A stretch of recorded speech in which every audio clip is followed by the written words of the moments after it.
बंगाल में नई सरकार आने के बाद से लेकर अब तक भ्रष्टाचार, वसूली, राहत सामग्री का बंद, पोस्ट पोल हिंसा जैसे मामलों में 70 से ज्यादा टीएमसी नेता, काउंसलर्स और लोकल लीडर्स पुलिस की गिरफ्त में आ चुके हैं। इनमें पूर्व एमएलए से लेकर मिनिस्टर्स और पंचायत लीडर्स तक शामिल हैं। माफियाओं में मोदी की वार्निंग और ताबड़तोड़ एक्शन से खौफ का आलम कैसा है, इसे एक एक करके तस्वीरों की मदद से आपको दिखाते हैं। बंगाल के साउथ 24 परगना से जो सबसे बड़ी गिरफ्तारी हुई है वो है टीएमसी के पूर्व विधायक शौकत मोल्ला की। टीएमसी की टॉप लीडरशिप के खासम खास शौकत मोल्ला भांगड़ ब्लास्ट का मुख्य आरोपी है। जनाब बांग्लादेश भागने की फिराक में थे, लेकिन बांग्लादेश भागने से पहले एनआईए की टीम ने शौकत मोल्ला को धर दबोचा। टीएमसी के राज में बंगाल के लोग शौकत मोल्ला से कितने त्रस्त हो चुके थे, इसका अंदाजा आप इन तस्वीरों को देखकर लगा सकते हैं।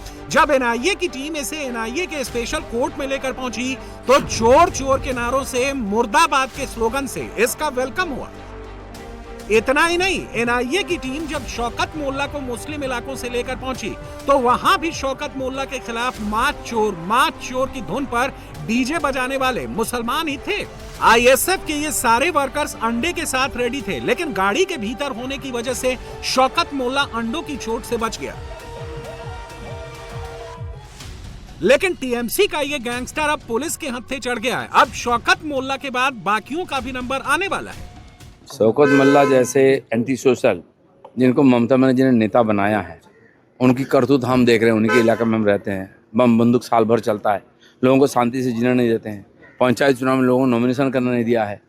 और जो नड्डा जी आए थे हमारे डायमंड जा रहे थे, 2000 लोगों के लिए रास्ता ऊपर खड़ा होकर वही अटैक कराया था। माइक से ललकार कर 2000 लोगों ने अटैक किया था। ईंटा पत्थर, बुलेट प्रूफ गाड़ी था, इसलिए कुछ नहीं हुआ, नहीं तो कुछ भी हो सकता था। ऐसे लोग, इनको तो जेल में ही रहना चाहिए और कड़ी से कड़ी सजा होना चाहिए। और 15 सालों टीएमसी जमानत के बाद बीजेपी कर्मी कार्यकर्ता का घर बाड़ी लूटपाट किया, उन लोगों को शारीरिक अत्याचार किया, कुदालेर बाट लोहा रॉड लेकर के टीएमसी गुंडा बाहिनी और शौकत मोल्ला टीम मेरा बीजेपी कार्यकर्ता को मारधर किया। हम लोग आज आए यहाँ पे शौकत मोल्ला को और देशोद्रोही शौकत मोल्ला को फांसी हम बताएंगे। फांसी चाहिए, ज्यादा से ज्यादा बड़ा सजा होना चाहिए। ऐसे कई शौकत मोल्ला का हिसाब होना शुरू हो गया है। कुछ और सैंपल्स आपको दिखाते हैं। हुगली के जंगीपुरा में एक local TMC leader Ramesh Patra को राजनीतिक प्रभाव का इस्तेमाल करके फ्रॉड करने के आरोप में धर दबोचा गया है। अब इनसे मिलिए, ये टीएमसी से जुड़े शाहिदुल मियां हैं। इन पर आरोप है कि इन्होंने घर बनाने की मदद पाने वाले लोगों से 5000 रुपए से लेकर 20,000 रुपए तक कट मनी वसूला। लेकिन जब बंगाल में सरकार बदली, माथा भांगा के गुस्साए लोगों ने जवाब मांगा तो टीएमसी के शाहिदुल मियां डर के मारे अपने बिस्तर के नीचे दुबक गए, लेकिन बच नहीं सके, पकड़े गए। इस वक्त माफियाओं की, गुंडों की, मवालियों की नौबत ऐसी आ गई है कि वो घर हो या घर के भीतर अपने बिस्तर के नीचे दुबक कर बैठे हैं या धड़ाधड़ सरेंडर कर रहे हैं। डर के मारे कोई बाहर नहीं निकल रहा है। जो कोई निकल रहा है उस पर पब्लिक का गुस्सा अंडों की शक्ल में फूट रहा है। दे अंडे, दनादन अंडे फेंक फेंक कर बंगाल की पब्लिक टीएमसी से जुड़े ऐसे तमाम तोलेबाजों को सबक सिखा रही है। और इसका साइड इफेक्ट ऐसा है कि सुनेंगे तो दंग रह जाएंगे। माथा भांगा टाउन की वार्ड नंबर 8 की पार्षद काकली घोष पर आरोप लगा था कि उन्होंने रेजिडेंट्स से लाखों रुपए कट मनी के नाम पर वसूले थे। अब सरकार बदलते ही वो सबके पैसे लौटाने लगी हैं। शुक्रवार रात 4 लोगों को 1 लाख रुपए वापस भी किए और ये सिर्फ पहली किस्त है। इन्हें अभी बाकी रकम भी लौटानी है। जल्दी लोगों के पैसे रिटर्न करो वाला ये सीन बंगाल के कोने कोने में दिख रहा है। कूच बिहार में 80 से 85 लाख रुपए 5 साल में वसूले गए थे, अब वो भी लौटाए जा रहे हैं। आवास योजना, राहत फंड, पंचायत काम के नाम पर 5,000 से 25,000 रुपए तक प्रति व्यक्ति जो कट मनी ली गई थी वो भी अब रिफंड किया जा रहा है। एक्शन का दायरा सिर्फ तोलाबाजों तक सीमित नहीं है, अपराधियों के खिलाफ भी फटाफट एक्शन शुरू हो चुका है। कुमार खाली, बसंती और संदेश खाली जैसे इलाकों में कई जगहों पर बड़े पैमाने पर छापेमारी के बाद पुलिस ने भारी मात्रा में अवैध हथियार और गोला बारूद जब्त किए हैं, जिन्हें शांति भंग करने के लिए छिपा कर रखा गया था, वो भी एक तालाब के अंदर।